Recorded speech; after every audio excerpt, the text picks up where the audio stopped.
amis du petit ballon, je suis en compagnie, comme d'habitude, de notre cher et grand sommelier Jean-Michel Deluc. Bonjour Martin. Bonjour Jean-Michel. Voilà, bonjour tout le monde. Qu'allons-nous déguster aujourd'hui Jean-Michel? Ah ben on est dans mon sud-ouest préféré. Ah, le Gers. Non, on est aux confins du Gers, mais on est plutôt sur les Pyrénées-Atlantiques, puisque effectivement cette appellation se trouve à cheval sur 3 départements, principalement le Gers, mais un petit peu dans les Hautes-Pyrénées, un petit peu dans les Pyrénées-Atlantiques. Nous sommes à Madiran. Ah, parfait, l'appellation du rugby. Grand vin, oui, on est dans le pays du rugby, certes, et c'est vrai que les vins ont un petit peu ce caractère-là, le caractère gascon, ça veut dire charmeur, mais mauvaise tête. Ouais, mauvaise tête.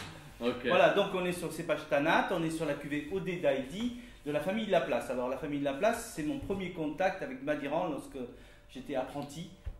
Voilà, c'était les vins que nous avions, très grand restaurant tout vin qui s'appelait restaurant Pujol, voilà, où j'ai fait mes classes et donc c'était le Madiran que nous avions. Parfait ça, merci Odé d'Aïdi. Alors c'est du Tanat, donc la couleur... c'est 100% Tanat? 100%. Ah ouais. Alors il va y avoir 1 ou 2% d'autres choses, mais c'est pratiquement Tanat. Okay. Donc un vin coloré. Alors Tanat, ça n'a rien à voir avec tannique. Tanat, ça veut dire couleur, tanné. Quand on est tanné, on a coloré. Ah oui, voilà, c'est plutôt dans cette racine-là qu'il faut chercher. On est bien d'accord que c'est un cépage. Hein. C'est un cépage, et c'est un cépage qui est plutôt tannique. Il y a beaucoup de dépôts très épaisses, et ça se voit. Regarde, c'est un vin qui est noir, foncé, avec une petite... un bord de verre qui est légèrement violet pourpre, donc un vin qui est encore très jeune. On est sur un 2013, mais le début d'évolution à peine. Donc ce sont des vins de garde, on le voit bien. Ouais, ça c'est vrai. Au nez. Alors cette cuvée Odé d'Aïdi, parce qu'en général vous allez dire ah, les Madiran c'est costaud. Non, voilà, on est là sur un vin qui est plutôt sur le fruit et l'élégance. On va pas, je ne sais pas si je pourrais dire un Madiran d'été ou une chose comme ça, mais quelque chose de plus facile, de plus accessible, qu'on n'a pas besoin de garder 10 ans dans la cave. Voilà. Parfait. Donc on est sur des rhums de fruits noirs, très noirs, fruits noirs, myrtille, prunelle, sureau. On a vraiment une concentration de fruits. Le sureau. Sureau, les fleurs, le sureau on fait de la confiture. D'accord, je connais pas ça. Ben, il faut aller à la campagne de temps en temps. Merci Jean-Michel.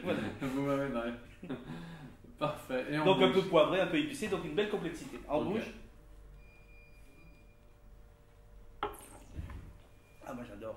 Trop bien. C'est velouté, c'est rond, c'est charnu, c'est pulpeux, on dirait une peinture de boucher, tu vois, c'est vrai que c'est très magnifique. Bon. Poivré, légèrement poivré, un petit peu canaille derrière. Moi j'adore ça, légèrement épicé, mais des tanins très doux, très soyeux, qui tiennent le vin sur une bonne longueur et le fruit est là derrière jusqu'à la réglisse et la menthe.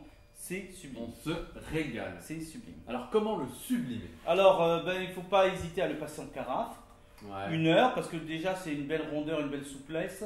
On n'a pas besoin non plus de l'aérer trop longtemps en avance. 1 heure avant. Le servir à 16-17 degrés. Ne pas dépasser les 18, toujours par principe. Hein. Voilà, et puis bon, alors si on veut rester local, alors ça va être de la garbure, les confits, le cassoulet, le foie gras chaud, etc. Sympa pendant l'été. Tout est bon pour la santé. Mais on peut aller sur des viandes rouges, une belle côte de bœuf saignante, un peu persillée, un peu grasse, un carré d'agneau, des charcuteries, et puis peut-être plus tard des plats en sauce, du gibier, fricassé de cèpe, voilà des choses. Trop bien. Voilà des choses qui sont bonnes et qui font du bien au corps. Ce que vous disiez, c'est quand même un Madiran d'été. Mais ça reste un truc quand même assez costaud. Ah oui, ça reste du Madiran. Heureusement, il a quand même ce caractère-là. Mais j'adore cette souplesse et ce fruité aujourd'hui. Effectivement, ça nous permet. On peut le déguster en été. Par contre, l'idée étant aussi qu'on puisse en mettre un petit peu dans sa cave pour quelques mois à venir. Trop bien. Merci beaucoup pour cette cuvée Odé d'Aïdi. Odé d'Aïdi. C'est marrant, ça fait 2013. un petit relien. Oui, c'est vrai. Voilà, mais on n'est pas en Autriche, on est bien dans les Pyrénées. Parfait. Merci Jean-Michel Deluc. Et bonne dégustation à vous tous. Bonne dégustation.